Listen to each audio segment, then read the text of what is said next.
Mala probably hasn't had the series he would have liked in the ODI format. A few scores in the T20s and a great tour down in Namibia. He's still so young. You'd like to see him or think of him in this American side for maybe the next 2 decades. And that's the beauty of kind of this middle order of the USA with him at 20 years old, with Christian Murphy at 21, with Vassal at 17.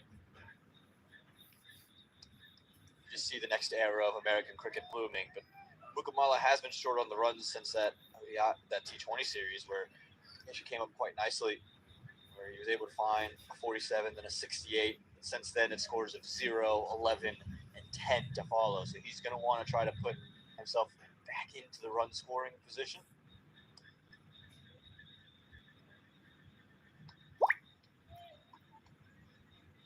Especially the manner in which he's gotten out, you probably feel that hasn't really played great cricketing shots, or almost thrown his wicket away. Think about the time he's chopped it on against Mark Watt. The ball wasn't going to spin away. Some soft dismissals at times for someone of his caliber. He scored 2 ODI hundreds at his tender age. That was the goog in the back of that. Mukamala's picked it. I just want to go back to that Terry Jenner point. He's making Lamachani's first over. Lamachani's a world-class bowler. I'm not saying he's not. He's got all the assets, variations, and tools, and mystery to make him very difficult to play. But I think Jenner's mantra, he was trying to educate me as a young wrist spinner, something that he very much told Shane Warne as well. He saw it in Shane Warne's ODI cricket and in his Test cricket. He never even considered any variations till he knew the leg break was coming out well, till he had rhythm and flow. The reason for that is, and it's a reason that when you're coaching young leg spinners, they're going to want to bowl googlies and suitors and sliders and flippers, and top spinners. Really want to get them to master their leg break. Sandeep Lamachani is a wonderful leg break. It drifts in, dips, and then it turns away.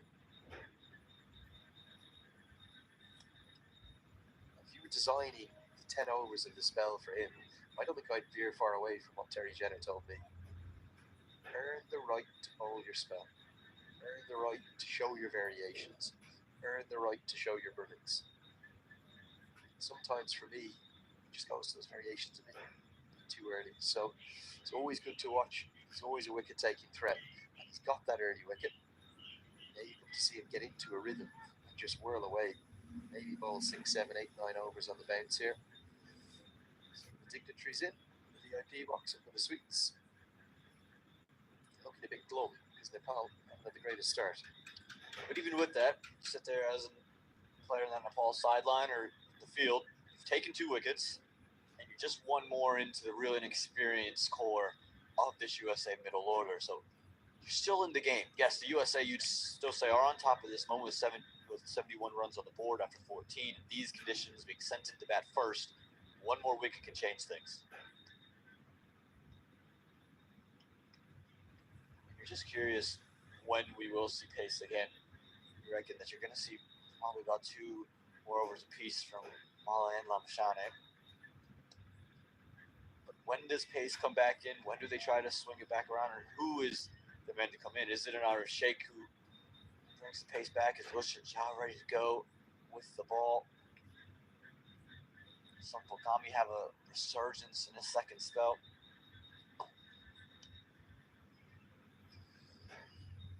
You can see why Powell's gone to Mala here. He just wants a bit of control. The seam bowlers didn't give him control in the most helpful of conditions. Real lesson here for Nepal from these first 15 overs. Look at Mala. Mala's just doing the basics right. He's not doing anything else.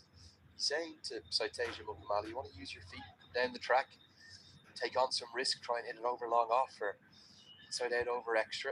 Please be my guest. I'm not going to miss. I'm going to bowl line and length. I'm even going to toss it up a little bit, try to tempt you. Seamers, with the team analyst, it's Raman Siavakoti. Look at their pitch maps of their, we see 12 overs of seam bowling, 11 overs of seam.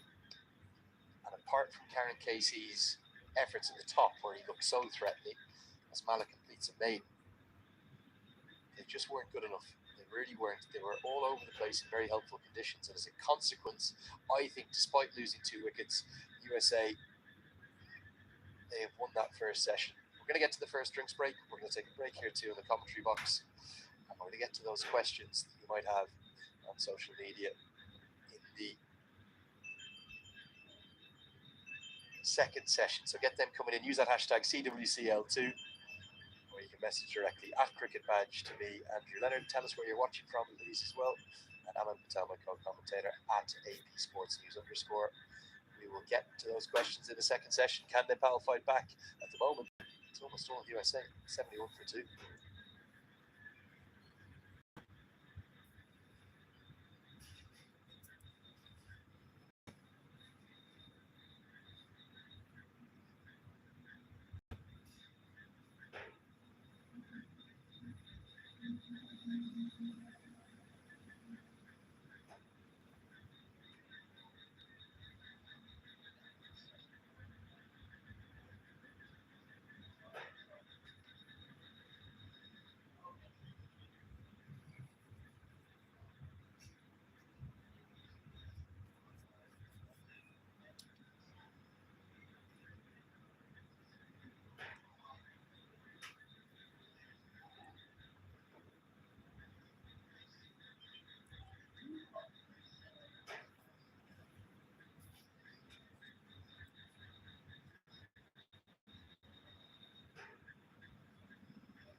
Sandeep Lamashane.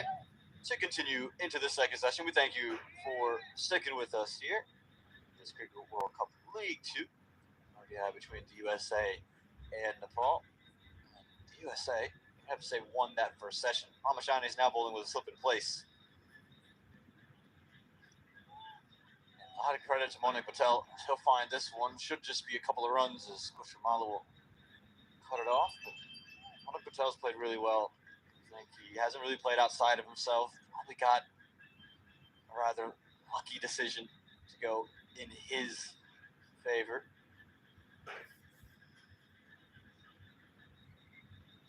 Other than that, it's been real chances. He's just played mirror deliveries, 1s and 2s. Paul, have to get a wicket in this session very, very soon. But life has just been so easy for Monik Patel in the middle. He's just able to to guide the ball wherever he'd like to at the moment. There's been no real pressure, and that's really due to a lack of consistency from the Nepali bowlers.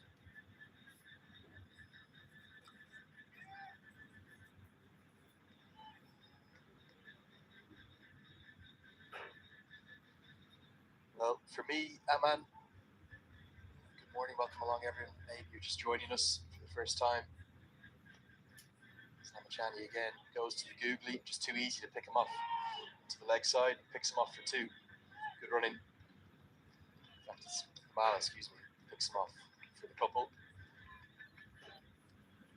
For me, on this entire tour of North America, including Canada in this, you see Mukamala showing his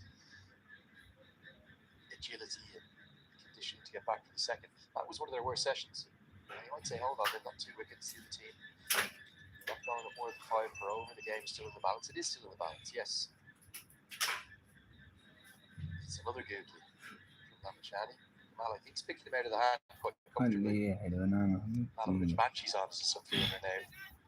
So that means that it's not just Karen KC who continues to be off, but I think Sampal Kami is off the field too. So, real concern for Nepal. For me, given the conditions, given how helpful they were, given how big a toss it was to win, given the inconsistency of Nepal's bowling in that first session, I think that's been one of their worst sessions on this tour, just as I thought they were coming back to their very best. Make an argument. It's actually Kusha Patel was off. Sorry, that's off Balkami. Make an argument they should be unbeaten on the USA leg. They could easily win all 5 games. There's been some really good stuff. They just got it wrong this morning. So the team talk there during that first drinks break. This is where you'll need the senior players of the team to stand up. You'll need Sam Balkami, Arif Sheikh, Rohit Powell to come together to Ender Singh Ari to say, hold on guys, that's not good enough. We've got to be better than that, and we've got to do our basics more consistently. That's the big concern. I'm not sure whether we're going to see Karen KC bowl again today. He did get back on the field briefly, but due to an ankle roll in what was just the 5th over, the game might have even been the 3rd. I'll get that checked. It's meant that they're shy of who's been their most consistent fast bowler here in America. It was just the 3rd over of the match. 10 balls into a spell.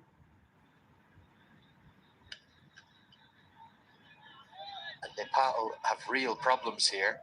And we thought the toss might dictate the fate of this game. Right now, USA are saying anything but. Again, the one bowler that was giving you any consistency is gone with Karen KC, and it almost continues to worsen, it feels as if, because you could see him now struggling to put really any weight on it. They struggle with any bit of consistency, like you mentioned, Lenny. The one thing you would say from what you want for your senior players to say, hey, look, that was not a great session on our part, but we're still in this game. If we do the basics right here, we can claw our way back. We take 1 wicket, and USA are still scrambling. We're still in the game. Don't give up the fight here. There's still plenty of opportunity to do it. And Kushamala has been a great example of what they should do. Because there, Sateji Mukamala hasn't looked to push the ball.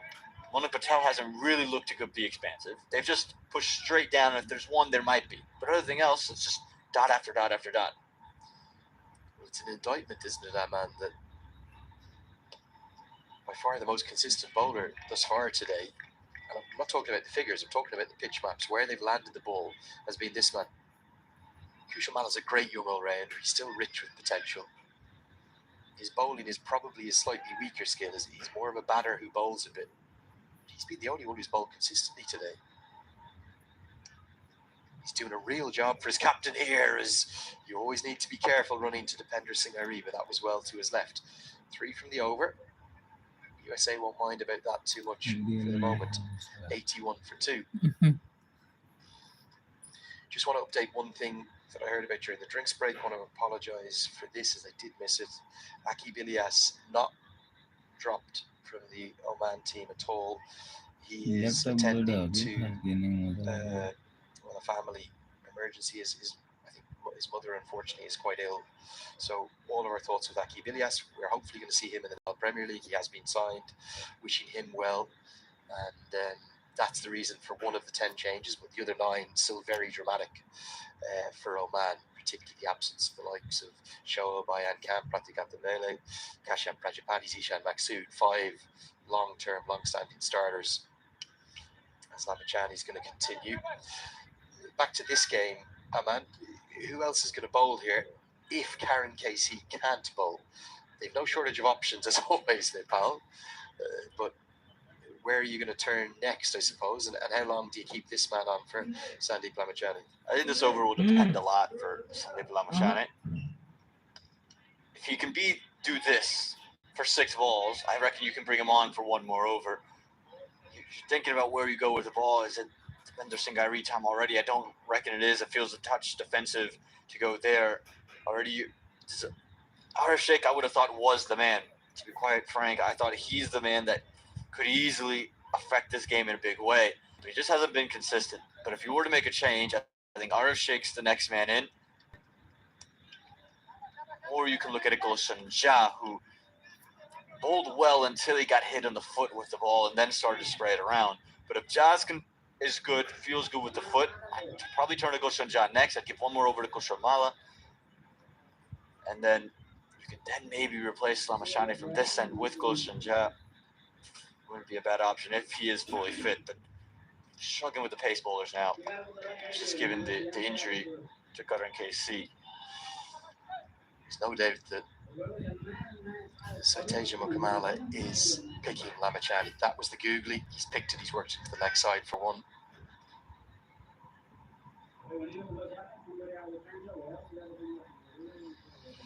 You'd imagine certainly Rijan Dakal's going to come in and play that final game, even if Karen KC can recover from this injury. Another googly. Did Manak Patel pick that one? He's almost bowling as many googlies as leg breaks, kind of 3 and 3 per over. And I don't love that idea because you're just getting the batters ready and accustomed to it, and he's not landing them in the right areas. He's letting them play it off the back foot. Oftentimes when it is on the front foot, it's almost over pitched. He's got to take a pay. In ODI cricket, you have so much time to just find your length, find your rhythm. Get a T20 cricket, you might go to googly a bit quicker. Show you that incident again. This was in the 3rd over of the match. Nepal's consistent bowler on this tour. Let's actually just one more look at the Lamachani googly that Kamala read. We'll see if we can get a look at the Karen KC injury.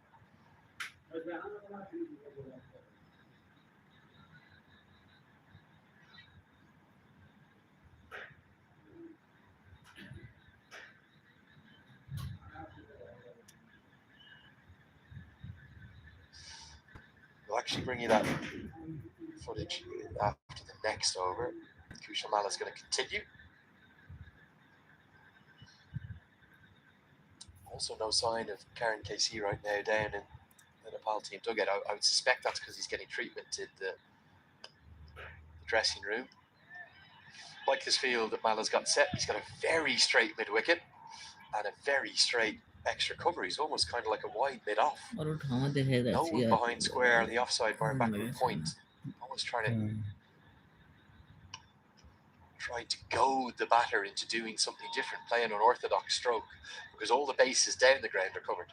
Yeah, and it's really smart because you see the way Mukamala and Patel are playing, very straight batted, not looking to go across. So he's almost daring him close the fat face and try to go through mid-wicket. Really good from Kushamala. If we could bring in the Hawkeye and show you where he's landed yet. He hasn't missed yet, has he? No. Every ball has probably been within the size of a T-tail you could lay down. And again, as they take on Iree, who affects the direct hit. Big appeal. Russell Warren. He's unmoved. How quick was Iree? Again. It's really well placed from Saiteja Mukamala. You can understand why you run it because he's played it with soft hands well to the left of Iree, but he was off to the races, almost anticipating Mukamala's played it there. And Mona Patel almost kind of pulled up at the end. He was just kind of slowly walking over there, I think because he had committed to the run early. But again, this is the magic of Depinder Singh Airi.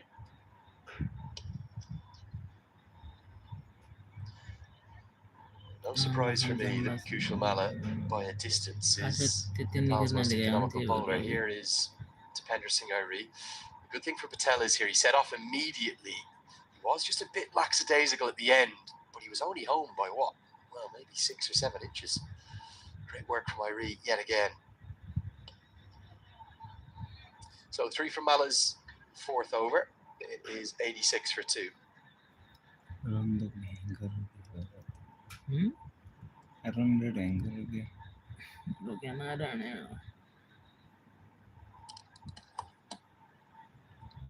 Now, this was in the 3rd over of the match. Watch Karen Casey's left ankle. I think it's now, isn't it? This one here. There it is.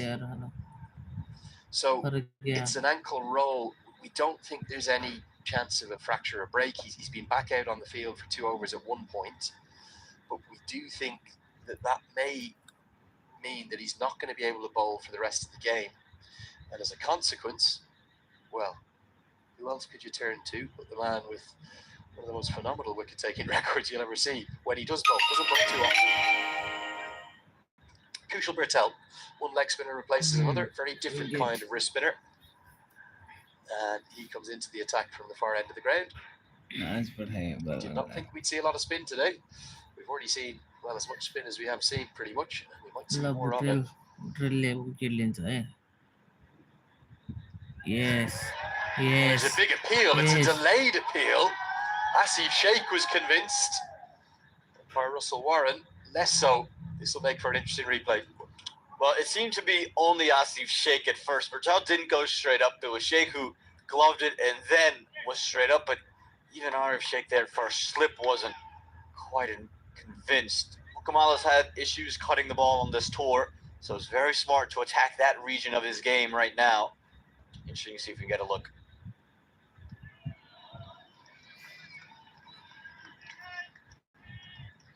This is the replay of the first ball of the over. Now, Bertel had no interest. We're probably not going to be able to tell you. I think that's clear. Asif Sheikh tends not to appeal if he doesn't think it's out. So maybe he just heard a noise rather than felt any deflection. Already, Bertel causing problems. Got a bit of wonder to him, doesn't he, this Kushal Bertel with the ball? Yeah, and again, it starts from the fact that he's always attacking the wickets. He's always on off stump or right outside, and he delivers it wide at the crease, so he doesn't get quite the drift in, but there's the angle that he creates through the air, and so it's always difficult to kind of pick up, especially with the skip he has.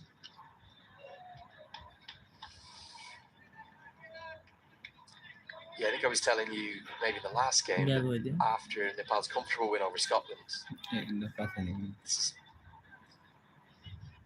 an embodiment of something Nepal do often and really speaks volumes as to them as a team. They won the game and almost, well, about half of the team, 2/3 of the team went back out to train more. So it was Kushal Bertel and Kushal Malla, the two bowlers bowling now, who were having a bowl. Down the leg side, giving us a wide. That was away from the pad, so if there was a noise, that might have been interesting. But they were the two having a bowl, and I was down pitch side catching up with them. They asked me to have a bowl with them, so I had a bowl